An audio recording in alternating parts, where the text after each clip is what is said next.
Kinausap nga ng hari si Florante upang mamuno sa digmaan laban sa mga Moro.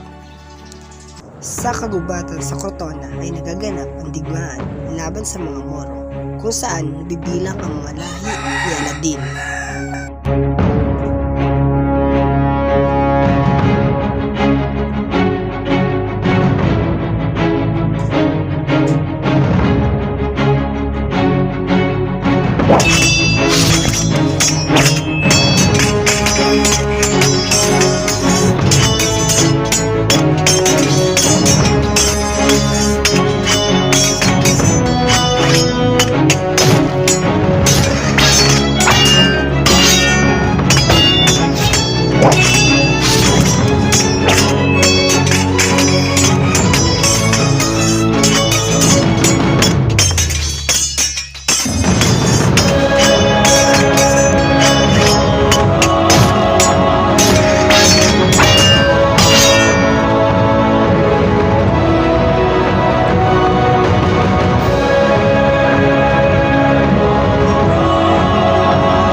Sa pagbabalik ni Florante sa Albania, hindi akalain na huliin siya ng mga kawal.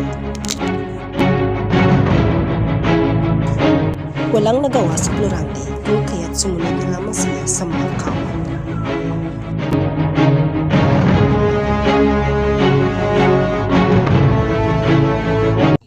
Adolfo, saan na nga magkawat ang hari? Wala na, pinatay ko na.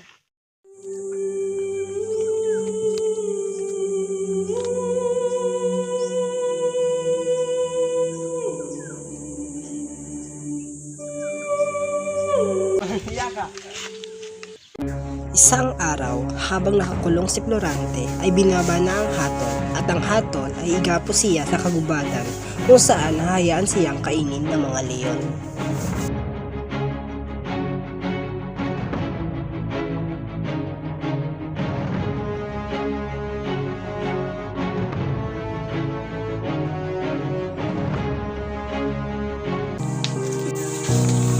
Saan mo ako dadalhin? Dahil nga si Conde Adolfo na ang nagahari sa Albania, binalak niyang gahasain si Laura. Ngunit dumating si Plerida at pinatay si Conde Adolfo.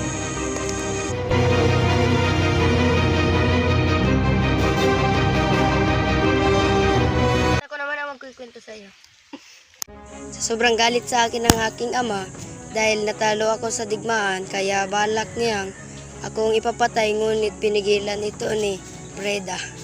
Kaya nagdesisyon si ama na ipatapon ako sa kagubatan at ang kapalit nito kailangan ni Plerida na magpakasal sa aking ama.